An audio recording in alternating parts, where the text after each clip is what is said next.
When the bomb threat came in, everyone panicked. Teachers were grabbing kids and running. The principal was calling 911. But Frank Martinez, the janitor, didn't panic at all, because he knew something nobody else did. 20 years ago, he wore a very different uniform and handled very different responsibilities. Before we begin this powerful story, tell us in the comments which city you're watching from today, and if you believe stories like this deserve to be told, hit that subscribe button to support us. Because some heroes never speak up, they just show up when they're needed most. Lincoln Elementary School in Cedar Rapids, Iowa, was starting another peaceful morning. It was 7:30 a.m., and Frank Martinez was making his rounds with his cleaning cart through the hallways. At 52 years old, medium height with graying hair, this man had been an integral part of this school for the past 15 years. Frank's daily routine was planned down to the minute. First, he'd clean the ground floor corridors, then move upstairs. Teacher's lounge, principal's office, classrooms. Everything was his responsibility, but nobody really knew who he was. "Good morning, Mr. Frank," said Emma Thompson, the young math teacher, when they crossed paths in the hallway. "Morning, ma'am," Frank replied with his usual respectful manner. He nodded slightly and continued on his way. Emma saw Frank every day, but had never been curious about him. To her, he was just a custodian, quiet, humble, invisible. Just like the other teachers thought, just like the students thought. But in Frank's mind lived memories that no one could imagine. From 1995 to 2015, he served in the U.S. Army as an explosive ordnance disposal specialist. For 20 years, he lived face to face with death. In Afghanistan, Iraq, along the Syrian border during joint operations, he defused hundreds of bombs, saved thousands of lives. When he retired, he chose silence. Never spoke to anyone about his past, because he didn't do it for glory. He did it for duty. And now he had a different mission, ensuring children could learn in a safe environment. At 8:15 a.m., students began arriving at school, the hallways filled with children's voices. Frank, as always, quietly continued his cleaning.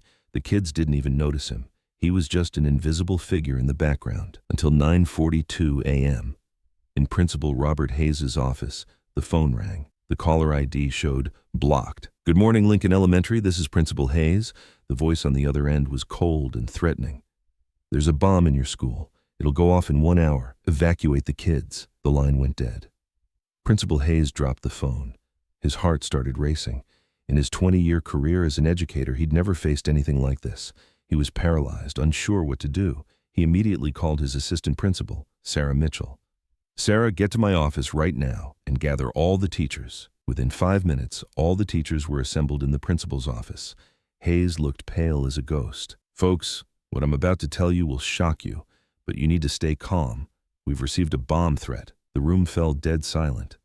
Then everyone started talking at once. "What do you mean, bomb threat?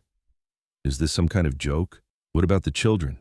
"Calm down," Hayes shouted. "We're activating the evacuation plan immediately. I've called 911. They'll be here in 10 minutes. Everyone go to your classrooms and calmly escort the children to the playground. Tell them we're having a fire drill." Teachers rushed to their classrooms. The hallways suddenly filled with panic. Everyone was doing something, but nobody really knew what they should be doing. In the midst of this chaos, Frank quietly continued his cleaning, but his ears had caught every word. The moment he heard bomb threat, 20 years of military training awakened reflexes he thought he'd buried. Frank slowly placed his mop back in the cleaning cart. His eyes suddenly sharpened. His posture changed. The military bearing he'd hidden for 15 years returned in that instant. First, he mentally mapped the building's structure. He'd worked here for 15 years and knew every inch. He considered the most likely places a bomb could be planted: basement, boiler room, electrical panels, main entrance. Then he assessed the evacuation procedure. The teachers had panicked.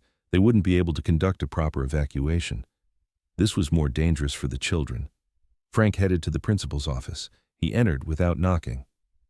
"Principal Hayes, may I speak with you?" Hayes was surprised. Frank had never acted like this before. There was a different authority in his voice. "Sure, Frank, but I'm extremely busy right now." "It's about the bomb," Frank said, his tone completely different from before. Hayes froze. "How do you know about the bomb?" Frank took a deep breath. It was time to reveal his 15-year secret. Principal Hayes, from 1995 to 2015, I served in the U.S. Army as an explosive ordnance disposal specialist. For 20 years, I dealt with situations like this.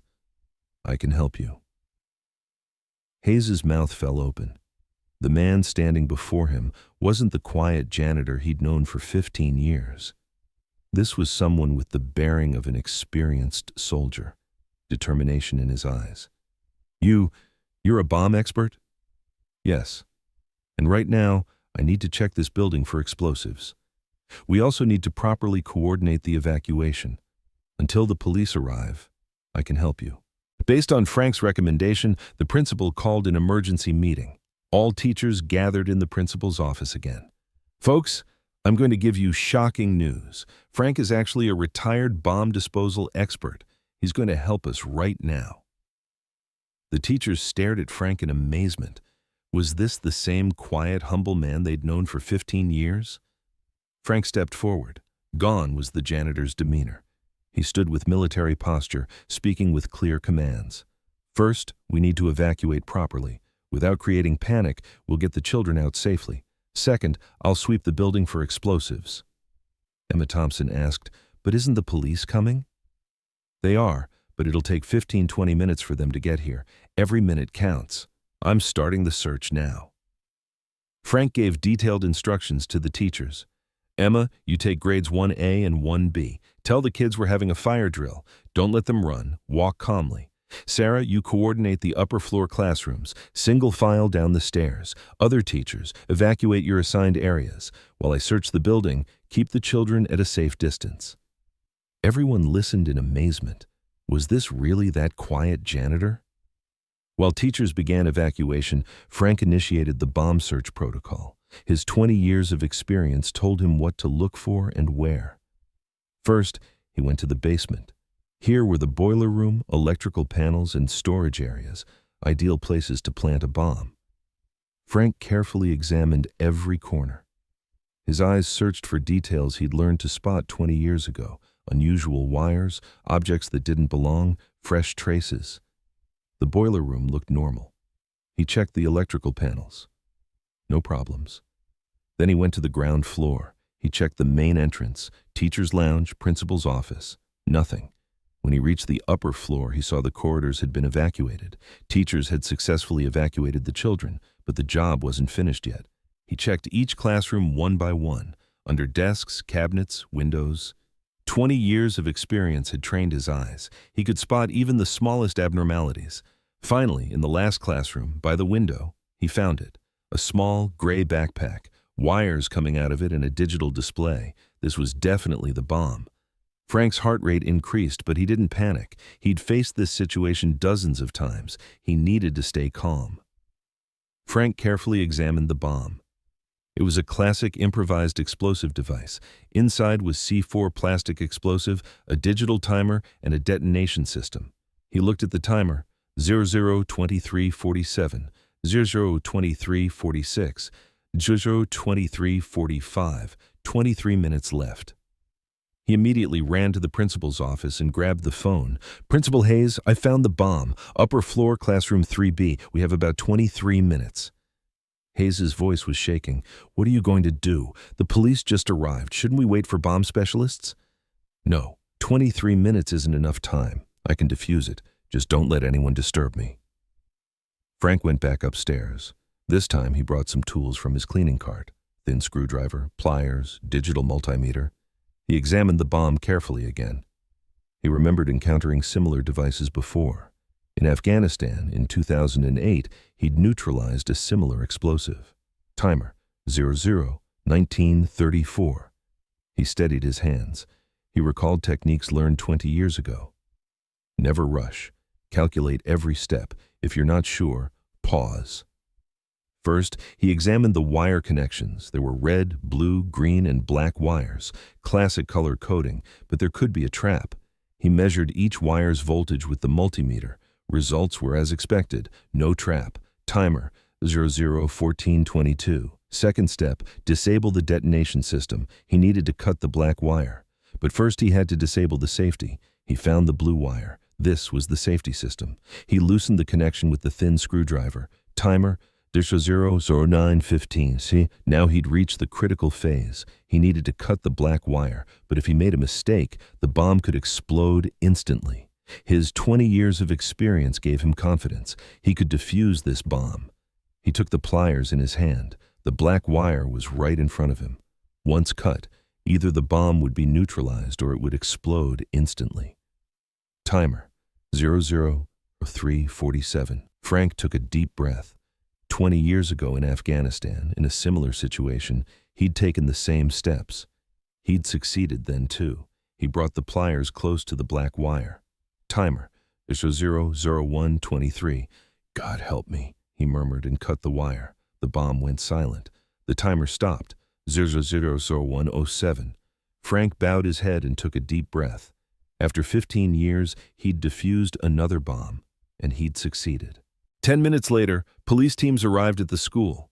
Bomb technicians examined Frank's work and were amazed. "Who did this?" asked the police commander. Principal Hayes, still in shock, said, "Our janitor, Frank." The police bomb expert approached Frank. "Where did you learn to do this?" Frank, with his humble manner, said, "I served as an EOD specialist in the U.S. Army from 1995 to 2015. Meanwhile, teachers and students were returning to school. Everyone surrounded Frank, staring in admiration. Emma approached. "Mr. Frank, are you really a bomb expert?" "I was," Frank said. "Now I'm a janitor." "But why didn't you ever tell us?" Frank smiled. "Because there was no need to. I'm here for the children's safety, as a bomb expert and as a janitor." From that day forward, Frank held a completely different position at school.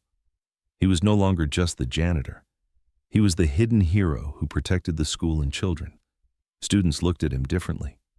When they met him in the hallways, they greeted him with respect.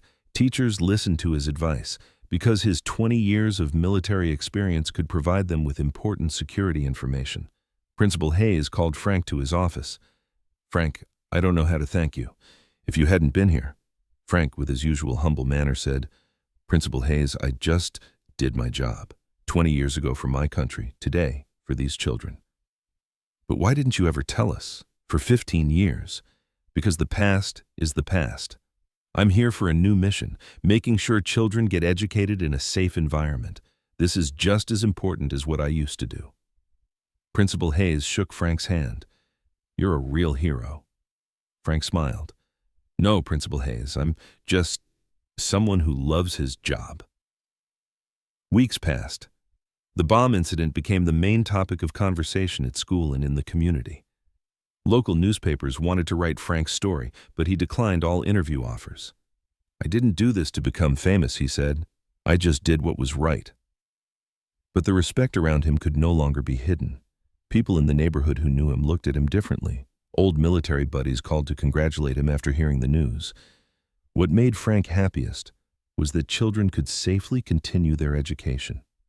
Every morning when he came to school, seeing children running and laughing in the hallways gave him inner peace. One day, a little student approached him. "Mr. Frank, are you really a bomb expert?" Frank patted the child's head. "I was, son. But now I'm here for your safety." "Will you protect us?" "Of course. As long as I'm here, nothing will happen to you." Frank's story is actually the story of thousands of hidden heroes living in our society.